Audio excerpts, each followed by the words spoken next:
नमस्कार दोस्तों, मेरा नाम है योगानंद।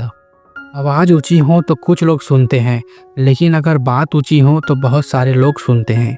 आज की कहानी एक 24 साल के लड़के की है, जो सेठ के यहाँ पर नौकरी करता था। उसके माँ बाप इस दुनिया में नहीं थे। उसकी ज़िंदगी बड़ी परेशानी में चल रही थी। वह रोज़ सुबह उठता था, पैसे कमाने जाता था और शाम को घर आता था, खाना बनाता था, खाता था और सो जाता था।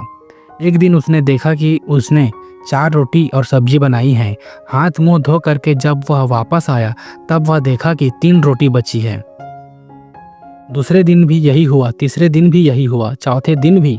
लेकिन उसने ध्यान दिया और चूहे को पकड़ लिया। एक चूहा था मोटा सा, रोटी लेकर के जा रहा था तो चूहे को पकड़ लिया।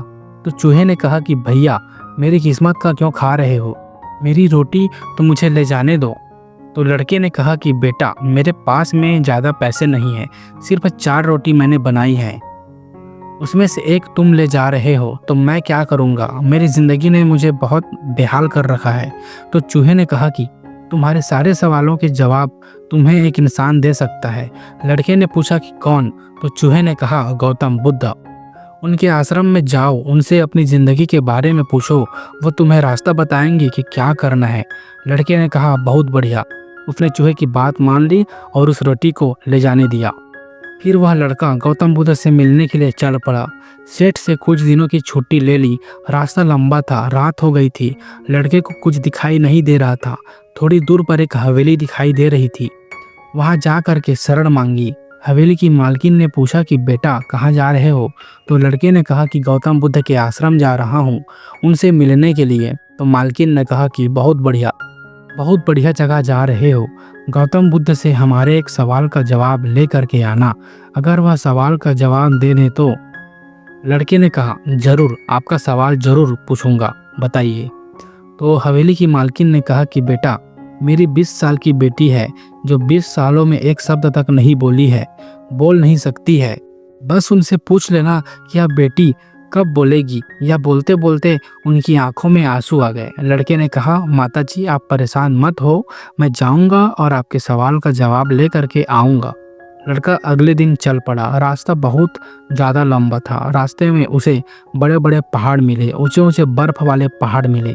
उसे समझ नहीं आ रहा था कि कैसे पार करूंगा। बड़ी देर हो गई। फिर उसे एक जादूगर दिखाई दिया, जो वहां बैठ करके तपस्या कर रहा था। जादूगर के पास गया। उसने बोला कि मुझे गौतम बुद्ध से मिलने के लिए जाना है। रास्ता तो बहुत ही कठिन वाला लग रहा है, कैसे मैं पार करूंगा, बताइए। तो जादूगर ने कहा कि गौतम बुद्ध से मिलने जा रहे हो, मेरे एक सवाल का जवाब लेकर के आ जाना, तुम्हें पहाड़ तुरंत पार करा दूंगा। लड़के ने कहा आपका सवाल बताओ। तो जादूगर ने कहा मुझे 1000 साल हो गए यहाँ मैं तपस्या कर रहा हूँ स्वर्ग जाने के लिए। मुझे समझ नहीं आ रहा है कि स्वर्ग कब जाऊंगा। तो लड़के ने कहा कि ठीक है, आपके सवाल का जवाब लेकर के आऊँगा। जादूगर ने छड़ी घुमाई और लड़के को पहाड़ पार करा दिया। मैदानी इलाका आ गया। वहाँ पर एक बड़ी सी नदी थी। लड़के के सामने फिर से समस्या थी कि अब यह नदी कैसे पार करें।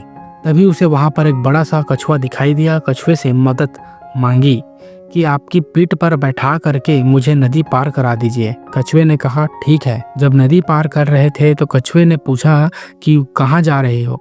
तो लड़के ने कहा गौतम बुद्ध से मिलने जा रहा हूँ। कछुए ने कहा कि वाह यार, बड़ी अच्छी जगह जा रहे हो, एक काम करना, मेरे सवाल का जवाब ले आना। तो लड़के ने कहा कि आपका भी सवाल बताइए। कछुए ने अपना सवाल बताया कि मैं बहुत समय से, लगभग 500 सालों से इसी नदी में हूँ और ड्रैगन बनने की कोशिश कर रहा हूँ। ड्रैगन कब बनूंगा या बस पूछ करके आ जाना। लड़के ने कहा ठीक है। लड़का पहुंचा आश्रम। वहां गौतम बुद्ध का प्रवचन चल रहा था। प्रवचन खत्म हुआ।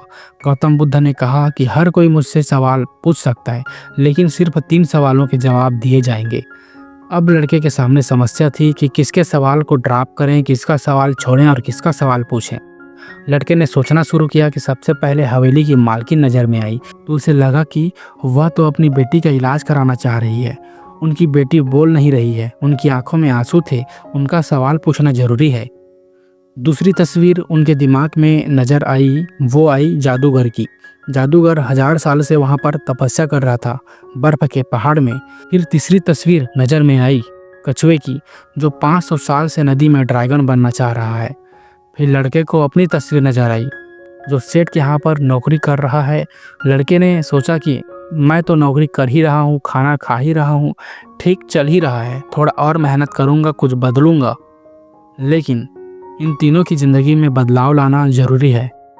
इन तीनों के सवाल पूछने ज़रूरी हैं। लड़के ने गौतम बुद्ध से तीनों के सवाल पूछे। गौतम बुद्ध ने जवाब दिया। सबसे पहले हवेली की मालकिन के सवाल का उन्होंने जवाब दिया कि उस मालकिन की बेटी जो 20 साल की है, उसकी जैसी शादी हो जाएगी वो लड़की बोलना शुरू कर देगी। दूसरे सवाल का जवाब था कि जादूगर से कहना कि वो छड़ी छोड़ दें। जिस दिन उसने छड़ी छोड़ दी, छड़ी का त्याग कर दिया, वह स्वर्ग चला जाएगा। तीसरा सवाल था कछुए का। गौतम बुद्ध ने कहा कि कछुए से कहना कि अपना कवच उतार दे। जिस दिन उसने कवच उतार दिया, उस दिन वो ड्रैगन बन जाएगा। लड़के ने नमस्कार किया, प्रणाम किया और चल पड़ा। वापस रास्ते में कछुए से मिला। कछुए से कहा कि भैया कवच उतार दो। गौतम बुद्ध ने कहा है तुम ड्रैगन बन जाओगे।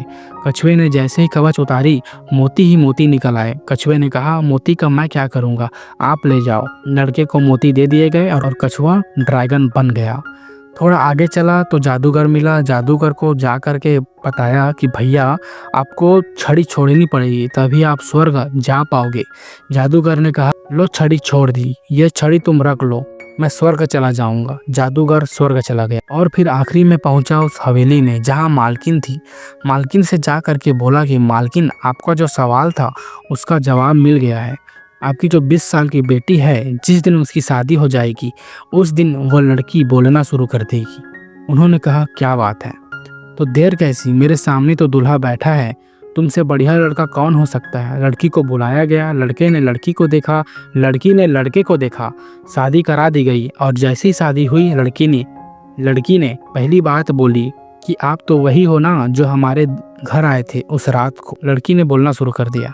लड़के के पास में ज़िंदगी में पैसा आ गया क्योंकि उसके पास मोती आ गए, जादूगर की छड़ी आ गई, ताकत आ गई और शादी भी हो गई। लड़के की ज़िंदगी सेटल हो गई सिर्फ इसलिए क्योंकि उसने अपने सवाल का त्याग कर दिया, अपनी अच्छाई दिखाई। इस दुनिया में जो जहाज़ होता है जब किनारे पर होता है तो बहुत सुरक्षित होता है, लेकिन उसे दूसरे किनारे पर जाने के लिए इस किनारे का त्याग करना पड़ता है, लहरों से भिड़ना पड़ता है, समुद्र से मुकाबला करना पड़ता है। इस लड़के ने जब तक अपना सवाल नहीं छोड़ा, इसको जवाब नहीं मिले थे। ये छोटी सी कहानी लाइफ में बहुत बड़ा बात सिखाती है। अगर आप कुछ कमाल करना चाहते हो तो त्याग कीजिए उन बुरी आदतों का, उन आलस्यों का, उन सभी चीज़ों का जो आपको रोकती हैं। सुबह जल्दी उठना शुरू कीजिए। अपनी लाइफ में जो बैड हैबिट्स हैं उन्हें हटाइए, तभी जा करके आप कमाल कर पाएंगे। तो दोस्तों, रोज़ ऐसी ही कहानी सुनने के लिए हमारे चैनल को सब्सक्राइब कीजिए। मुझे विश्वास है कि आप चैनल को सब्सक्राइब करेंगे।